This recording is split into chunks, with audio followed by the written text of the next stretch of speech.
Bring me you're tired, you're stressed, you're overwhelmed and anxious, yearning for some joy in life. It's time to go out and play.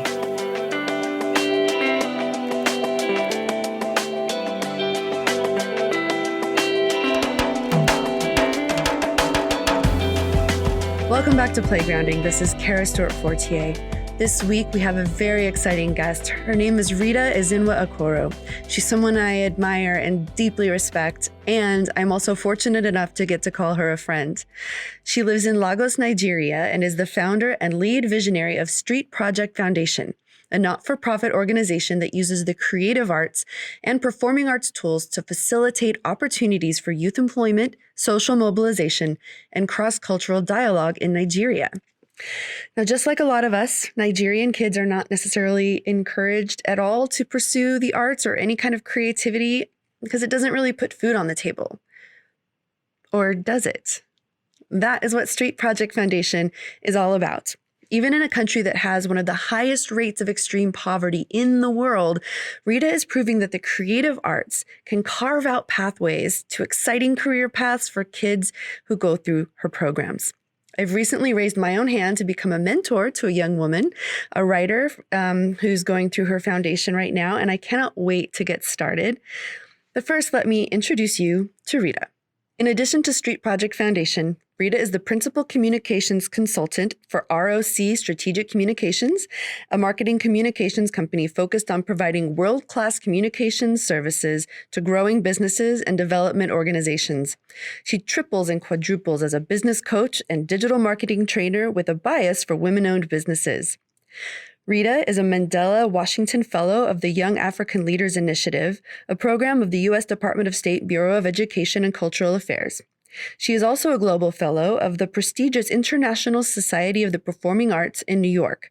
Rita is the recipient of the Lagos State Award of Excellence in Youth and Social Development, the Extraordinary Woman Award in France, and Next Generation Leader Award.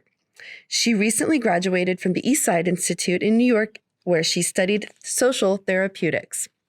Rita has a Bachelor of Arts degree in Creative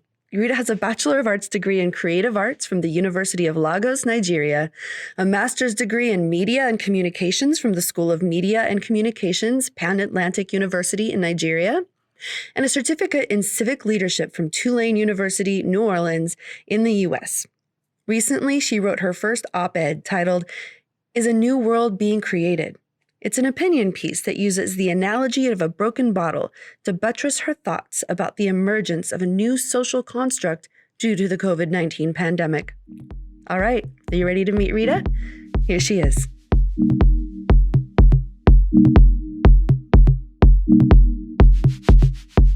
We finally are here, Rita. We are finally doing our episode. I'm so excited to have you on Playgrounding. I am. Yesterday was very weird. But we're here. We had a Zoom room flight. Yeah, totally missed each other somehow. Yeah, Zoom is great, but sometimes it plays games with you. Yeah. Anyway, we were both sitting in separate rooms, like waiting for each other, and I have no idea how that happened, but anyway, so we're here now, and I am so excited because I have just recently become a mentor in a program that just, when I try to tell people about it, they're like, what? What is this? Is this real? Can I get involved with this? And I just wanted to tell the world what you're doing. And so, Rita, first of all, just tell everyone a little bit about you and where you're coming from to start something like this that we will tell about later. Ooh, where do I start from? Yeah, where are you? Who are you? Rita Ezenwa-Okoro is from Nigeria. And she's the last born of 6 children. Wow. Yes. and I grew up in a town in Lagos State called Festac Town, which was developed after Festac 77. So really the full name is Festival Town. Oh my goodness. What is the festival? Yes. it was Festec 77. It was a festival that was done way before I was born.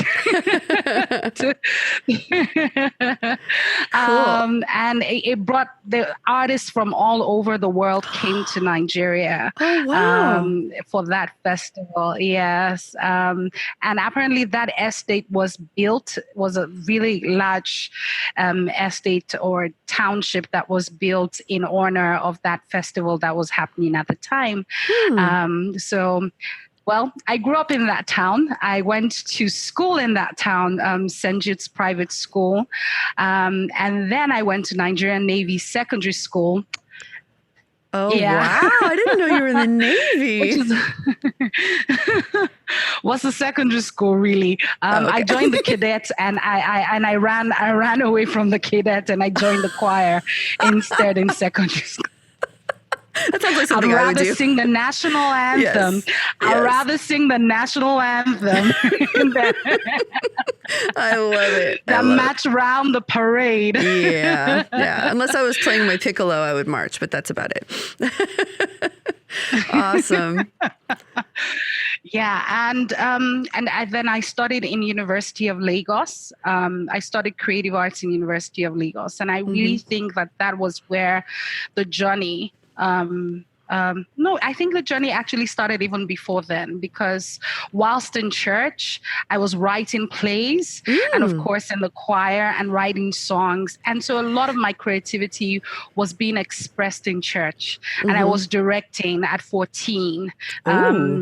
I was singing from the age of 8 in the adult choir. So I was exposed and I was given full expression for my talent. I wanted to study law.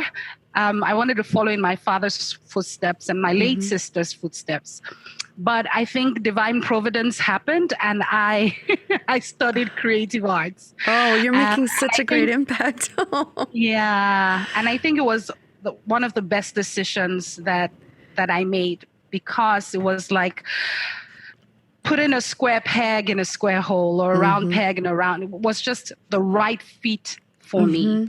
And for me was that experience of being able to do what I love, to study what I love, that has helped me a great deal and has helped with the formation of Street Project Foundation, which is hinged on that philosophy that young people can make a sustainable living doing what they love. If you're able to find your purpose on time and build and nurture your talents and your giftings. And that was what happened to me whilst I studied creative arts. I was one of the top of the class. I was involved in a lot of productions, but beyond the power of beyond just being a part of the performing arts, for me, it was what the performing arts does for you. Yes. How does the performing arts develop you? And that was the twist. And it was something I discovered over time, that the performing arts helped develop my communication skills, helped develop my team building skills, helped develop my critical thinking skills, all soft skills necessary for the world of work. Yes, right? Absolutely. And so just going through that journey and coming out of the university and saying, what next? What do I do? Was something that triggered me to say, there's some young people who haven't had it this easy. I have 5 siblings who didn't have it that easy. The firstborn studied law and her God-given talent was in fashion, right? The secondborn studied economics. Really, she's into culinary art. That is what her calling is, as in it's a natural gifting. So imagine if she had started developing that from when she was young. The thirdborn studied microbiology. Her gifting is in cosmetology. She's a beautician by just mere inclination. She just thinks about it. If you wake her up, she knows what to do with your hair, with your face, with your skin. Awesome. The fifth born studied, the fourth born studied zoology, and he's a visual artist, really, with his talents, right? the fifth born studied public administration, and his gifting is in acting. Right. Wow. So I saw all of my siblings studying courses that was like a mismatch to what their natural gift sets were. Yeah. And so for me, it was something that I had to think about, because it was difficult for them to then gain employment after spending years in school. And even trying to think of what kind of business do I start, because you studied something you weren't passionate and in love with. Yeah. And that's how Street Project started. And for us, what we do is that we use the power of the creative arts to facilitate opportunities for youth employment, social mobilization, and cross-cultural dialogue. Wow. Oh my goodness. Yeah. And it's really great. I got to attend one of the meetings and see the videos of the kids that you're working with now. So how does Street Project Foundation work? How do you go out into the streets and find the kids? Do they come to you? And what do they get when they find you? All right. So when we started in 2008, the strategy to go was to just go on the streets, and randomly we would record young people from low income backgrounds, because our focus are young people from poor communities. And then we would ask them to perform on the spot. And they really didn't know what we were up to. So we're recording them. In Los Angeles, it'd be like some crazy people are like videotaping kids and get the police. No, that's funny. But of course, the team they were all well kitted. Yeah, no, they wore branded T-shirts and all of that. And so they were uploading the videos to the back end, where myself and a couple of my friends at the time would look and start selecting young people who are gifted. And then we will call them for a 2-day training on performance, and they will do a competition and then win a cash prize and then mentorship. Oh my goodness. 1-year mentorship. So that was actually how our program started. That's awesome. Other things we were doing was we were going to orphanages and hospices, where young people who have been, of course, abandoned one way or the other, or had special needs, and we would bring music, performance, play to their space, right? Just so that they would have fun. So those were our first touch points. But of course, as technology started coming into Nigeria, young people now are on their phones. About 98% of young people, all have, if you want to reach young people, it's through their phones. Absolutely. And so now one of the easiest way in which we're able to reach them is really on social media, and just let them know what programs we're running. And they apply, and then we run auditions depending on what programs we're doing. For some programs, it's an interview. For some programs, it's an audition. And it's usually very competitive, but they come in, and our programs run from 3 weeks to 6 weeks. But the twist is the mentorship. Yes. And the internship, apprenticeship opportunities that come afterwards. Because for us, it's how do we build the value chain from the point of, discovering them. We call it the youth engagement cycle. That's our model for engaging young people at Street Project Foundation, where we first discover them. We create platforms for training, building their capacities, and then we match them up with mentors and place them on internships, and create platforms for showcase where they can express themselves. Young people want to express themselves. In expressing themselves, they are sharpening their giftings, they are honing their skills and developing themselves ready for the work market. Even if they want to start up their own businesses, one of the things that we're teaching our young people is how do you turn your talent into enterprise? Oh, yes. This is one thing to be gifted, right? It's one thing to be able to say, I can turn, how people say, it's my hobby. But that hobby could be making you some money. Exactly. And one of the things you said on I think it was the meeting, or if maybe it was just us talking, but that the arts, anything arts related, is not really encouraged culturally.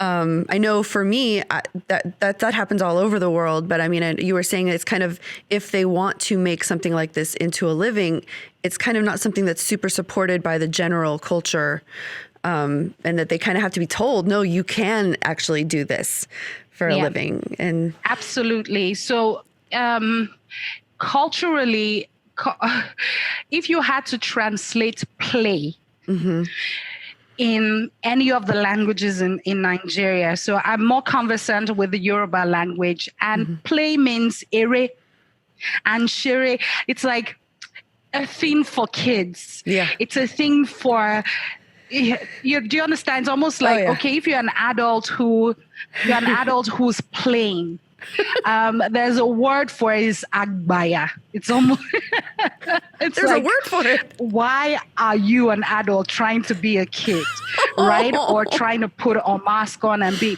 yes. So that's how deep culturally the context of play, the context of performance and creative arts, feels, but gradually it's changing because of the economics of things. Now people are making money from music.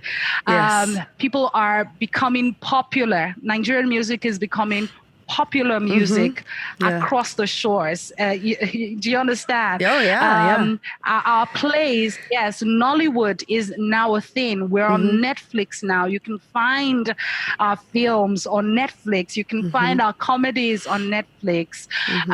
So it is definitely a gradual change. I'm hoping that there will be a time when the government of my country would be able to invest on a higher and deeper level, in the creative arts. And also, we really also need to be sensitive about the fact that Nigeria is one of the poorest countries in the world. Unfortunately, it's rich but poor. Rich in resources but poor in the economics of things. And so people are trying to survive by the day. And so if they do not see how their child can make money, they can't see it, right? So it's like they can't see how play or performance can pay the bills. It gives them cause for concern, and it's understandable. But these are myths that we need to change, and also a system that we need to create so that people truly see that if you are in the creative arts, you actually have the capacity to create wealth and sustain wealth. You are so eloquent, and I have goosebumps right now, like just talking about this. It's so important. And you actually are an example of, you had the opportunity to be the one in your family who gets to do what you love, and you were able to make a career out of it. You have you have an agency there that you work that's your agency, right? Absolutely. I don't remember. Yeah, it's your agency. Yes. Marketing and I do. Advertising. Yes, it's called RSC Strategic Communications. And what I do is that I work with businesses, be it small, big, large businesses. And I'm also very passionate about development organizations because I do not think that they do a good enough work in terms of communication. You have a lot of the multinationals who are buying off all the billboards and airtime space on radio and television, that the real change messages, the real messages for development and transformation in our nations are not getting enough airtime. And when they do get the airtime, the creative work isn't quite there. So I'm really passionate about development communication as well, and running street projects and all. And I just started dabbling my hands into hopefully going to transit to a podcast as well. But I'm on Instagram running a program called Online with Rio, where I'm really also creating opportunities for development experts to talk about challenges and issues, in the world, and how to help people, navigate through the challenges that we're constantly facing in our world today. If it's not COVID today, it will be something else tomorrow. Absolutely. Yeah, as we're learning painfully right now. Wow. Painfully. Well, the main thing that you were saying is getting kids not only through your program but into mentorship and into internships. 'Cause it's one thing to, learn how to do all this stuff, but still the barrier to entry is always there when it comes to getting them into these jobs. I kind of had this feeling like, well, I don't really have a huge background, and I worked with youth once, and I don't know if I'd know how to mentor someone and all that stuff. I went to this meeting that you put on, and I learned that, hold on, I'm totally on board with this, and I think this is something I could do. And so next Wednesday morning, I have an appointment with a young woman that went through your program who's a writer. And that's a creative art right there. That's what I do. And that, writing brought me into podcasting and doing all kinds of, I ended up in marketing. So it has been a marketable skill for me.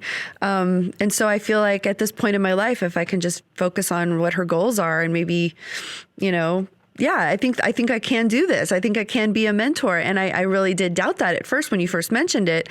But because I was like actually really entranced by your speaking about all of this, I'm like, okay, I'll show up for this video, and it's 1 hour a month, and I'm really excited about it. And so can you kind of talk a little bit about this mentorship and internship program that you guys have and how that all works? I need to say first, thank you for opening your heart up to this. Oh, it was a little scary. Excited. I was a little nervous. I'm quite excited that you scheduled the time. Sharon, who you're mentoring, is an amazing young woman, young woman. She's 18.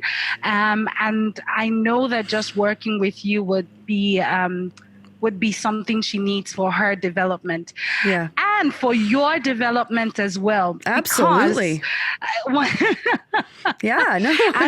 I think it was Barbara Silverman who asked me this question. I tell people about this question and how much it hit me so much. You know how as development experts, we keep doing the work. We're selfless. Sometimes there's sleepless nights and everything, and you do not pause. Mm-hmm. And Barbara asked a critical question and said, how has this work developed you? We've talked so much about how your work has developed people, but mm-hmm. how has it developed you?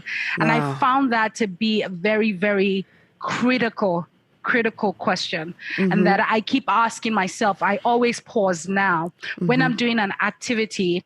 When I'm done for the day, it's my reflection. How has this thing developed me? And that's what mentoring is. When you have poured out, and this is my life's purpose, because I'm constantly pouring out. But there's this thing about giving, and mm-hmm. it will come back to you in return. Yeah. It does. That is practical principle, and it does happen. There's some level of fulfillment that happens, and there's some level of stretch that happens internally for you. And my answer to her was that my work has built my capacity to do things that I didn't think that I had the capacity to do. Oh. And that's what mentoring does. Yeah. Because you're going to have mentees who are going to ask you questions that you're like, I never thought about it that way. Yeah. And your position as a mentor makes you want to find a solution or think up a solution mm-hmm. or just be honest and say, you know what? I'm not really sure about this. Yeah. And even that in itself is a level of development. And anyone who's listening right now, mm-hmm. who's like asking yourself, I do not think I would make a good mentor. Your experience, just the fact that you feel that you're not good enough might just be the reason why you should mentor someone so that that person doesn't feel not good enough to do anything else. And in the process of doing that, you will feel good enough to do anything else. Exactly. So that's my word to anyone who wants, who's thinking, should I be a part of this or not? Yeah. And then internship, I mean, I can't overemphasize the importance of internship. Mm-hmm. And also the fact that for young people who are trying to see the light and also make sure that they're able to put food on their table mm-hmm. and and see how their talent translates into financial wealth. Yeah. Just having an internship where they're paid a stipend for what they're doing, it does something to their psyche as to, okay, these are the things I need to do to be able to earn this much. If I put in more effort, if I put in more work, if I'm proactive, if I understand the operations and structures better, I probably can move on to that next level. Some young people have never been in a corporate environment before, or even a creative structured environment, or even an informal creative setting. They've never had that experience. And that experience is important, because if they go out and people are looking for work and they're saying you should have 2 years experience, 3 years. This kid just came out of school, secondary. Where are you going to get that experience from? Right? And so that's where the community because what we're doing is building a community, and a community is cyclical, right? Where we're all developing as a result of giving to one another and sharing and connecting with one another. And so someone who's like selling, some baking or cakes or whatever, who needs someone to welcome people at the door, greet her, or who wants to, be at the front desk, and that person begins to put out a performance of a lifetime and saying, you're welcome to this bakery, blah, blah, blah, blah, blah. And that's what the creative art teaches you. And before you know it, they're putting the things that they had learned in the boot camp into practice, and they become experts at it, and they're doing great.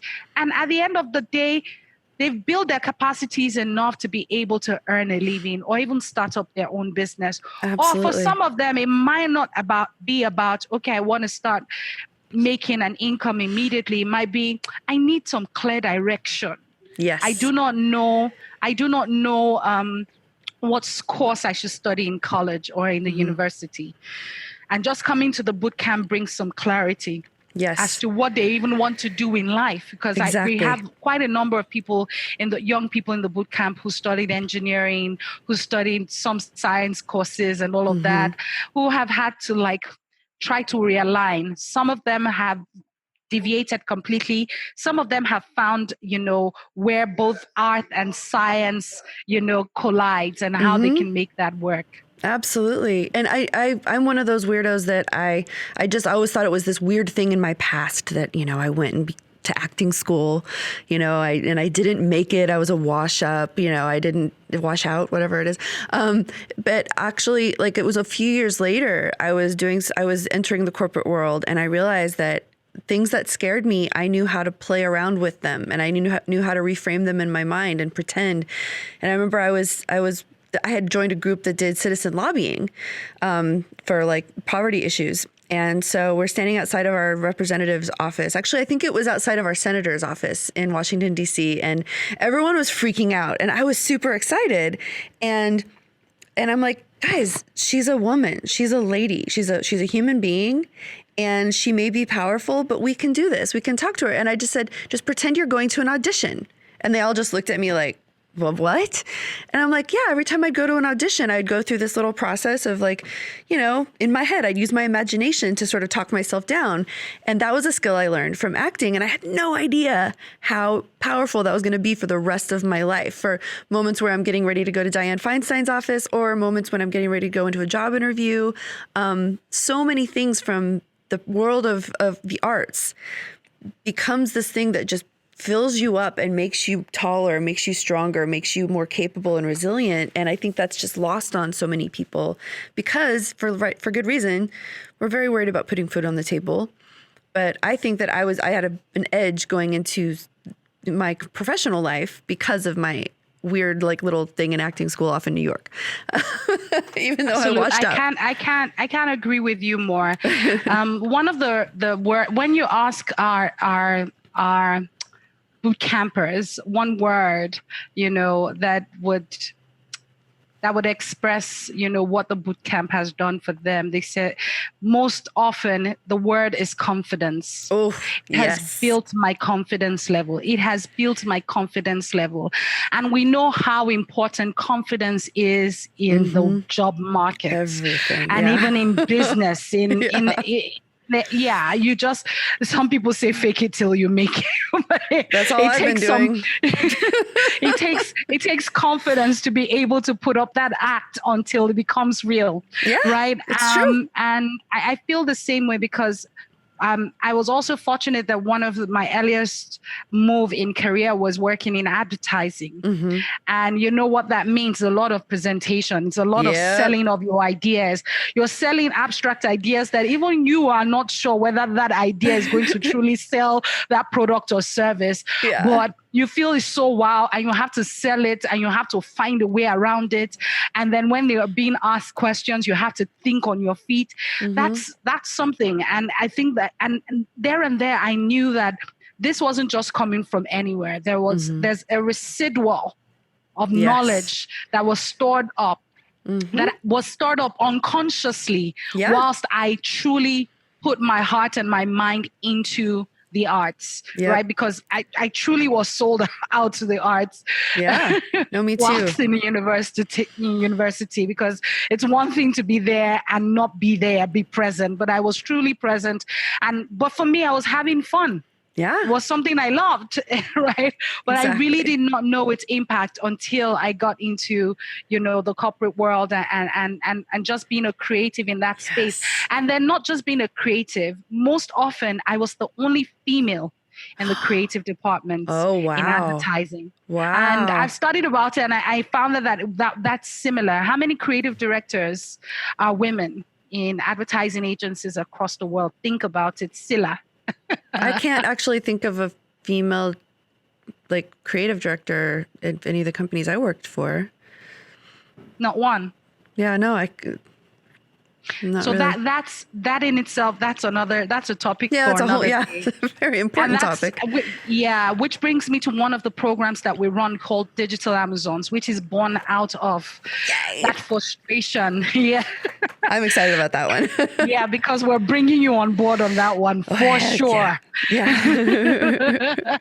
For sure. And so what we do is that we find young female creatives who are gifted in any aspect of the arts and who are savvy sort of, in certain areas, who have shown some interest in the digital space. But we try to, the whole essence to build their capacity in photography, graphics design, video editing, animation, content writing, copywriting, areas that are male dominated, in the creative space, and get them to learn these things. And then we do this in collaboration with the association of, we do this in collaboration with Women in Advertising, the Committee of Women in Advertising, which is a branch of the Association of Advertising Agencies of Nigeria. Oh, wow. And so what that happens is we train these young women, and then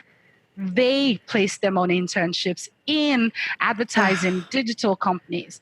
That's and wonderful. We've had an 80% success rate in terms of internship placements, and 25% of them, if not more at this time, have been absorbed by these advertising companies. And what they're earning a sizable amount of money as women. And the Women Advertising now builds in terms of mentorship, because we need to raise women leaders, not just in account planning, not just in strategy, but also as creative directors, as leaders in all ramifications, really. And so that's one of the programs we're running. Another program we're running is the Creative Youth Bootcamp, which we've been talking about, where we're training young people. All you need to do is come as you are. As long as if you sing in the bathroom and we do an audition and we'll find out that your voice is awesome, we bring you in, visual artists. But the surprise for them is that they get to explore every area of the arts, because every genre of the art teaches you something. And so they think they come and they're only going to focus on the area where they're interested in. They then discover that they also are gifted in some other areas that they didn't know about. And then the synergy of all the different art forms that they know helps them create something that is really unique and beyond their comprehension. And then we teach them collaboration in that space, and it runs for about 6 weeks. And like every other program that we run, we also match them up with mentors and place them on internships. That's awesome. And then there's a great move on making sure that there's inclusion. And so we're so interested in ensuring that persons living with disabilities are involved in our programs. So we've had persons with physical disabilities, persons who are hearing impaired or visually impaired have been involved, in our programs and are doing amazing work. Our vision for Street Project Foundation is that we're raising a critical mass of transformational young leaders making a sustainable living, doing what they love. And so for us, it's the ripple effect, a ripple effect. And we wanted to spread around the world. We call them Street Project Ambassadors. So wherever they go,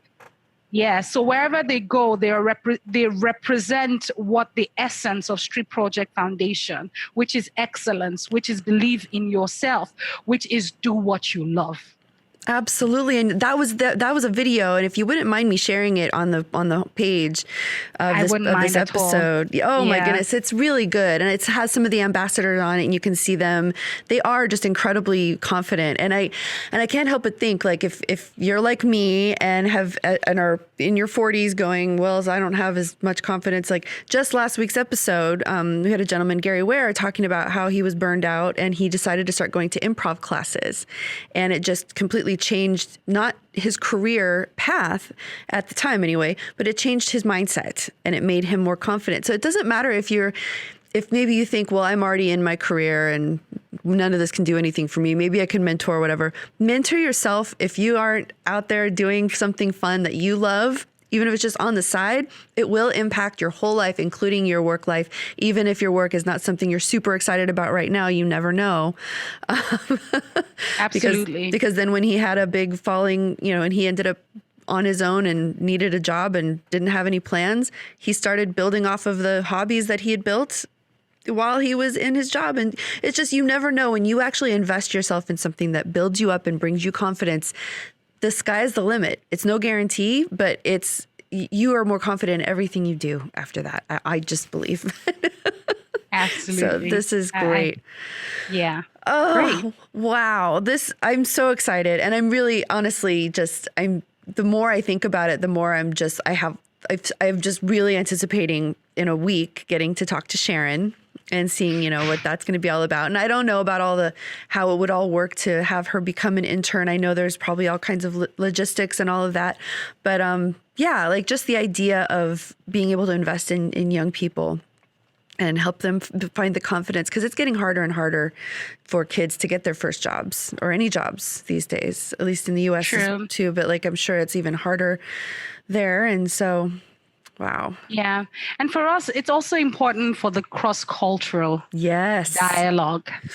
And that's why I'm very interested in ensuring that the global community is involved in what we're doing as well. Yes. Because we're talking about young people who the idea of travel is far from them, far from their thinking because of the economics that comes with travel itself, right? Trying to get your passport, the cost of traveling outside of the country, all of those things. They don't think about it. And so they travel on their phones. Yeah. And there's only so much truth you probably would find as opposed to finding a native in a land far away from yours who's doing something else and you are able to exchange ideas. Yes. And that's, for me, being a part of the Global Play Brigades, one of the things, or any other global community like the PTW and all of that is important to me. And I think it builds me up as a person because I'm not in a cocoon thinking that this is how things must be and should be because I grew up in a certain way. But there are other people, millions and billions of people around the world who have different cultures, different way of thinking. And if we cross-pollinate and take the good in everything, we're able to import and export ideas that would be developmental for our countries and our nations. Totally. And so for our young people, it's very important that we open them up to a world that they never knew existed, and see how they navigate through it, and see how that knowledge develops them as well. And that's why I said it's also developmental for you, Kara. Yeah, oh yeah, totally. Well, becoming part of a global have you had a Nigerian mentee before? No, I have not. I'm so excited. So imagine what that experience of connecting with a young teenage Nigerian, and think about and see, and I'm sure you'll be thinking about how teenagers in America behave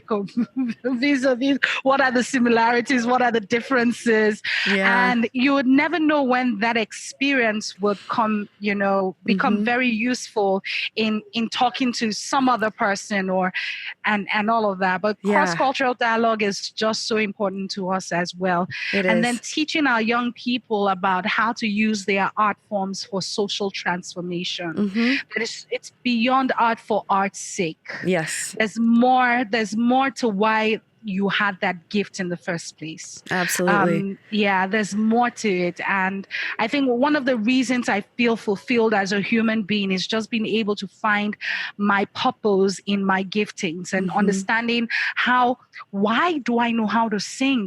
Why do I know how to act?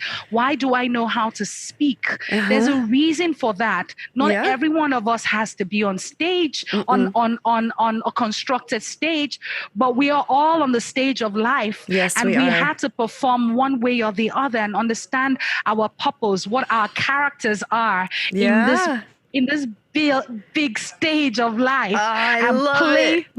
Oh, and we have to play. Joining my global community with the Global Play Brigade has opened all of that up to me. And I have gotten so much more confident and excited just in friendship from all over. And I have been realizing lately that globalization, it's not about supply chains anymore. And I think it's going to burst into something more like this. And I think that you're leading the way with these kinds of programs, these kind of global connections that we're making with each other. And this is a different kind of activism to change the world. This is one person to person, one to one. Yes. And anyone can participate. And I will make sure there are links on the website, on the show notes page to facilitate anyone who might want to join in the fun. So yes, please. www.streetproject.org.ng. All right. Follow us on Instagram at Street Project Foundation and Facebook at Street Project Foundation. On Twitter, Street Project 1. Number one, figure one. Awesome. All right. Well, thank you so much. This was so much fun. It's always a delight speaking to you, Kara. Always a delight. We have so much in common, right? I know. It's ridiculous. Thank you. Thanks so much for listening. Now, listening is great and everything, but what I really want is to hear you talk on the podcast. Each week in the Playgrounding newsletter, I'll be sending out a question for you to answer that you can do by clicking a button and talking into your phone or computer. So you can sign up for the newsletter at playgrounding.com, and I really hope you do. So until next week, stay playful, my friend.